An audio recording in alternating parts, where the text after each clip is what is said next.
Mirror, mirror, in my hand, where does Tatanka really stand? Matt Borne's tragic death took a shocking turn when it led to a WWE legal battle no one saw coming. His wife filed a lawsuit revealing how the intense violence of wrestling didn't just take a toll on his body, it sent him into a deep spiral of substance abuse and violent behavior, ultimately ruining his life. Matt Borne's life came to a tragic end on June 28, 2013, when he was found dead in his apartment in Plano, Texas. He was just 55 years old. The official cause of death was ruled an accidental overdose of morphine and hydrocodone, but there was more to his story than just that.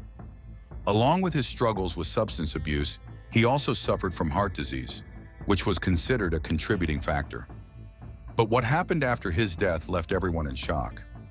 In June 2015, a wrongful death lawsuit was filed against WWE by the mother of two of his children. The lawsuit claimed that WWE's culture of violence and the repeated head trauma Borne endured throughout his wrestling career played a major role in his addiction, ultimately leading to his death. However, the case didn't hold up in court. A U.S. district judge later dismissed it, stating there wasn't enough evidence to connect his death to chronic traumatic encephalopathy, the brain condition linked to repeated head injuries. Still, there was no denying that Borne's struggles with substance abuse and violent behavior had been a major part of his life. He battled drug addiction for years, which not only affected his health, but also led to a downward spiral that cost him jobs and relationships. His issues with drugs even led to his release from wrestling promotions, including the WWF. Reports over the years painted a troubling picture. Accounts of bar fights, physical altercations, and domestic disputes followed him throughout his life. What's truly surprising and fascinating is how he still managed to have a successful career despite all of this. Matt Borne, whose real name was Matt Osborne, made his professional wrestling debut on December 6, 1978. From that moment on, his career took him through some of the biggest wrestling promotions of the time, making him a familiar name in the industry. He wrestled under the National Wrestling Alliance banner, competing in different territories, but he was most prominently featured in Pacific Northwest Wrestling. This was where he truly started to make a name for himself, proving he had both the skills and the toughness to survive in the brutal world of pro wrestling. In PNW, Borne became a dominant force, winning their heavyweight championship and securing the tag team championship 4 times. But what made his time there even more unique was that, in addition to wrestling, he also worked as a referee. In Portland, where PNW was based, there was only one full-time referee, Sandy Barr. Because of this, it wasn't uncommon for wrestlers to step in and officiate matches when they weren't booked to wrestle that night. Borne became one of those wrestlers, and his time as a referee even became part of several major storylines, adding an extra layer to his growing presence in the company. His success in PNW caught the attention of other territories, and soon he was moving up in the wrestling world. On June 6, 1980, he won his first championship in Mid-Atlantic Championship Wrestling, marking a major milestone in his career. It was also the first of 2 tag team championships he would win alongside Buzz Sawyer. Borne and Sawyer had undeniable chemistry as a tag team, and they worked well together inside the ring, making them a tough team to beat. As his career continued to progress, he found himself competing in Mid-South Wrestling, a promotion known for its intense rivalries and hard-hitting style. There, he aligned himself with 2 other rising stars, Ted DiBiase and Jim Duggan, as part of the heel stable known as the Rat Pack. This trio was one of the most hated groups in the promotion, constantly stirring up trouble and using underhanded tactics to get ahead. While working as part of this group, Borne captured the Mid-South Tag Team Championship with DiBiase, proving that he wasn't just a solid singles competitor, but also a reliable tag team partner. Borne didn't just stay in the United States, he also wrestled in Canada, working for NWA All-Star Wrestling and Maple Leaf Wrestling. These opportunities helped him gain more experience and expand his reputation in the wrestling world. His aggressive style and in-ring abilities made him stand out wherever he went, and it was only a matter of time before he got his big break in the largest wrestling promotion of them all, the World Wrestling Federation. Just a few days later, he had another match, this time against Bret Hart, who would later go on to become one of the greatest wrestlers of all time. Once again, the match ended in a draw, proving that Borne wasn't someone who would go down easily. However, just 2 days later, he suffered his first recorded loss, falling to David Sammartino in Hershey, Pennsylvania. During his time in WWF, Borne was primarily used as a jobber, a wrestler whose role is to lose matches and make others look good. Despite this, he still managed to have some standout moments. He occasionally picked up victories against other jobbers during house shows, which gave him a little bit of momentum. His television debut came on the March 23, 1985, episode of All-Star Wrestling, where he teamed up with Frank Marconi to face the WWF Tag Team Champions, Mike Rotunda and Barry Windham. Unfortunately for Borne, he and Marconi were on the losing end of that match. Throughout 1985, Borne continued to compete in various matches, taking on a variety of opponents both on TV and at live events. However, the biggest moment of his WWF stint came at WrestleMania, the biggest wrestling event of the year. On that night, he faced off against Ricky the Dragon Steamboat at Madison Square Garden. Even though Borne lost the match, just being part of WrestleMania was a huge deal. It was proof that he had worked his way into one of the biggest shows in wrestling history. After that, he moved on to another promotion, searching for a fresh start and new opportunities. Borne didn't have to wait long to find his next wrestling home. In May 1986, he joined World Class Championship Wrestling, a Texas-based promotion that was home to some of the biggest names in wrestling. Not long after arriving in WCTW, he reformed his tag team with Buzz Sawyer, and the two quickly found success. Managed by Percival Pringle III, Borne and Sawyer won a one-day tournament to become the new World Tag Team Champions. Borne also found success as a singles competitor. He won the Texas Heavyweight Championship and even defended it at the Christmas Star Wars event against the Iron Sheik, another well-known wrestling figure. But success didn't come without conflict. During his time in WCCW, Borne and Sawyer had a falling out with one of their fellow wrestlers, Dingo Warrior. This led to a heated rivalry, with Dingo Warrior turning into a fan favorite as a direct result of their feud. In 1989, WCCW merged with the United States Wrestling Association, a Memphis-based promotion. Borne continued wrestling there and quickly added more championships to his growing list of accomplishments.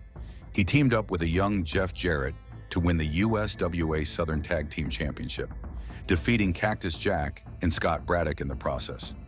In 1989, WCDW merged with the United States Wrestling Association, a Memphis-based promotion. Borne continued wrestling there and quickly added more championships to his growing list of accomplishments. He teamed up with a young Jeff Jarrett to win the USWA Southern Tag Team Championship, defeating Cactus Jack and Scott Braddock in the process. His biggest singles moment in USWA came on May 25, 1990, when he defeated Kerry Von Erich to win the USWA Texas Heavyweight Championship. The victory was short-lived, though. Just a week later, Von Erich won the title back.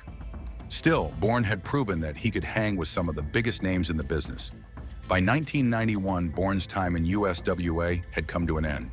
He then signed with World Championship Wrestling and introduced fans to yet another new side of his personality, a rugged outdoorsman known as Big Josh. Big Josh was a completely different character from anything Osborne had done before. He wasn't just another tough guy or a technical wrestler. He was portrayed as a man of the wilderness, someone who was more comfortable in the forest than in a wrestling ring. His gimmick involved dancing with bears and carrying an axe handle to the ring, making him look like a lumberjack who had accidentally wandered into professional wrestling. And surprisingly, it worked. Josh wasn't just a goofy character. He was booked as a legitimate competitor. He didn't start as just another guy on the roster. His debut saw him running in from the crowd to help babyfaces who were getting attacked by villains. The fans loved him, and it didn't take long for WCW to put some gold around his waist. After leaving WCW, Osborne returned to the World Wrestling Federation in September 1992. At first, he was just wrestling under his real name, but this wouldn't last long. The WWF had something completely different in mind for him. By early 1993, Osborne debuted as Doink the Clown, a mischievous, villainous clown who loved playing pranks on both fans and other wrestlers. But Doink wasn't just a silly, goofy character. He was actually kind of creepy. His face paint, his sinister laugh, and his unpredictable behavior made him a unique presence in the WWF. This wasn't the typical happy-go-lucky clown. This was a clown who took pleasure in messing with people's minds. His first major feud came against Crush, a powerhouse babyface who became a victim of one of Doink's most famous tricks. During an episode of Superstars of Wrestling, Doink attacked Crush with a prosthetic arm, setting up a match between the two at WrestleMania 9. But this wasn't just any ordinary match. This was when Doink pulled off one of the best illusions in wrestling history. During the match, as Crush seemed to be getting the upper hand, another Doink appeared from under the ring. The second Doink, played by Steve Kieran, helped the original Doink attack Crush, and together they took him down. It was a surreal moment that left fans completely shocked. Doink's mind games continued throughout 1993. He even got a chance to enter the prestigious King of the Ring tournament, where he faced off against Mr. Perfect in the qualifying round. Their first two matches ended in time-limit draws, but in their third encounter, Mr. Perfect finally managed to defeat Doink. Even though Doink was still a villain, fans started to appreciate just how entertaining he was. His matches were fun to watch, his tricks were creative, and there was something oddly likable about him. Slowly but surely, the WWF began transitioning him into a babyface role. The turning point came on September 13, 1993, during an episode of Monday Night Raw. Despite his success, Osborne's personal demons caught up with him. His repeated drug issues became a problem, and eventually the WWF decided to let him go. His final TV appearance came on the December 27, 1993 episode of Raw. After that, the Doink character was taken over by Ray Liccamelli, while Osborne was left to find a new path. Regardless of what happened behind the scenes, Osborne's time as Doink was officially over, at least in the WWF. After leaving WWF, Osborne made a brief stop in Extreme Championship Wrestling in 1994.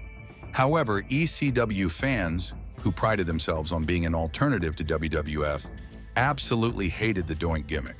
To them, it represented everything they disliked about mainstream wrestling. Recognizing this, ECW quickly pivoted. Osborne dropped the full clown persona and rebranded himself as Borne Again, a twisted version of Doink who kept the makeup but wore less of it, growing out his hair and beard to give off a more disturbing presence. He even made his opponents dress as clowns after beating them. But despite this creative shift, his run in ECW was short-lived due to personal issues. Over the next 2 decades, Osborne wrestled on the independent circuit, occasionally appearing for different promotions.